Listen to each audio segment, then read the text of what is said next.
a URGS lançou em parceria com a Embrapa a publicação A Indicação de Procedência da Lei nº 9.279, de 1996, e demandas do aprimoramento do marco legal. O estudo recomenda que haja uma modernização do marco legal das indicações geográficas do nosso país para que ocorra um nivelamento e aproximação com a nomenclatura das indicações geográficas internacionais. Segundo a pesquisa, essas alterações irão beneficiar os produtores brasileiros e vão contribuir com a estruturação das políticas públicas nacionais, tornando-as mais efetivas. Para entender um pouco mais sobre este estudo, acompanhe as entrevistas que realizamos com Jorge Tonieto, pesquisador e especialista da Embrapa, e com Kelly Bruch, professora de Direito da URGS. Até 1996, não havia nenhuma legislação que regulamentasse a proteção de indicações geográficas no Brasil. É com a adesão do Brasil ao Acordo TRIPS, por meio da adesão à OMC, que nós, nos tornamos obrigados a implementar um sistema interno. E esse sistema de proteção positiva, ele se dá por meio da Lei 9279 de 96, que cria, então, duas espécies, do gênero indicação geográfica, que são a indicação de procedência e a denominação de origem. A indicação de procedência, ela se constitui em um nome geográfico que se tornou conhecido por ser um produto ou um serviço que é proveniente de uma determinada localidade, região, território, país, e o foco principal é a reputação que esse produto, com o nome geográfico de onde ele tem origem, adquiriu. O que acontece hoje é que muitas vezes o produto brasileiro, com uma indicação de procedência, ao ser exportado, ele não é valorizado como seria uma indicação geográfica de um outro país, embora não deixe de ser, porque ele atende aos requisitos. Se for pegar, por exemplo, os requisitos previstos no Acordo TRIPS, os requisitos previstos na definição de indicação geográfica da União Europeia,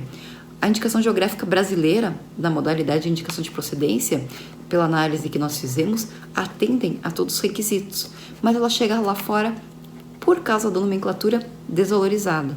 Então, uma das propostas da modernização do marco é a alteração desse nome com o propósito da gente se adequar à nomenclatura internacional.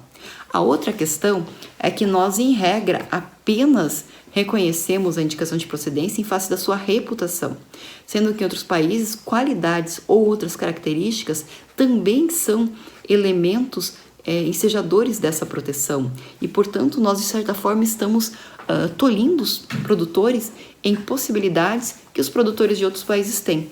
Já a denominação de origem é um nome geográfico que carrega nele um produto ou serviço cujas qualidades ou características se devem exclusivamente ou essencialmente à origem geográfica, incluindo fatores naturais e humanos. Paralelo a isso, alguns pesquisadores, especialmente o pesquisador Jorge Tonieto da Embrapa, saem em doutorado e, ao retornarem, trazem essa iniciativa, especialmente europeia, de valorização e proteção da cultura e da tradição por meio das indicações geográficas.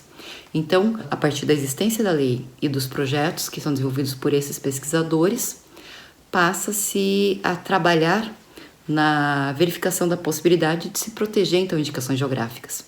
As primeiras iniciativas são do setor do café, com o Cerrado, e também, então, do setor vitivinícola, com o Vale dos Vinhedos. A ideia das indicações geográficas de vinho no Brasil nasce na década de 1980, através das pesquisas que a Embrapa Uva e Vinho realizou no estado do Rio Grande do Sul, que comprovaram o efeito terroir, vamos dizer assim, as qualidades e características dos vinhos produzidos em diferentes regiões. Na época se avaliou a Campanha Gaúcha, Serra do Sudeste, a própria Serra Gaúcha, Obviamente também há uma inspiração do modelo europeu de indicações geográficas, em particular nos famosos vinhos franceses que têm esse tipo de organização. Já nos anos 90, no início, nós concluímos um planejamento estratégico para o setor vitivinícola que já indicava o potencial de trabalhar com essa temática e, de fato, a Embrapa fomenta o tema das indicações geográficas junto ao setor vitivinícola. Um outro ponto também importante foi que, nessa época, nós estávamos elaborando a norma vitivinícola do Mercosul. Com isso, o tema da delimitação das regiões vitivinícolas também veio, obviamente, a contribuir para o desenvolvimento dessas reflexões, incluindo o início da cooperação com a Universidade de Caxias do Sul, né, nessa temática, que envolvia aspectos também de geografia e produção vitivinícola. Já em 99, 2000, nós trabalhamos junto com os produtores da Provale, desenvolvendo, na época, então, o regulamento de uso, né, as normas de controle. Foi possível, com isso, encaminhar o pedido de registro no Instituto Nacional da Propriedade Industrial e obtenção, então, do reconhecimento da primeira indicação geográfica no ano de 2002, que marca a era, né, o início das indicações geográficas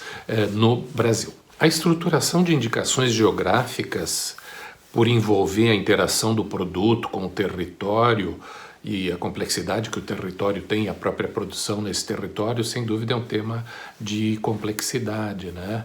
E por isso que na Embrapa, Uva e Vinho, a gente sempre privilegiou o que a gente chama de projetos estruturantes de indicações geográficas, né? E procurando, então, obter o máximo de contribuições em termos de competências, né? Então, sempre são projetos multitemáticos, interdisciplinares, né? E tivemos sempre a política de que fossem multi-institucionais no sentido de juntar competências onde elas estivessem, né? E ao longo do tempo, sem dúvida, se criou um núcleo forte de cooperação entre a Embrapa Uva e Vinho, a Universidade de Caxias do Sul e a Universidade Federal do Rio Grande do Sul. Essa publicação que nós lançamos vem no momento oportuno para a contribuição, em particular, eu refiro à Estratégia Nacional de Propriedade Intelectual, né, o INPE 2021-2030, que trabalha então nesse horizonte temporal e que foi coordenado pelo Grupo Interministerial de Propriedade Intelectual, o GIP, junto ao Ministério da Economia.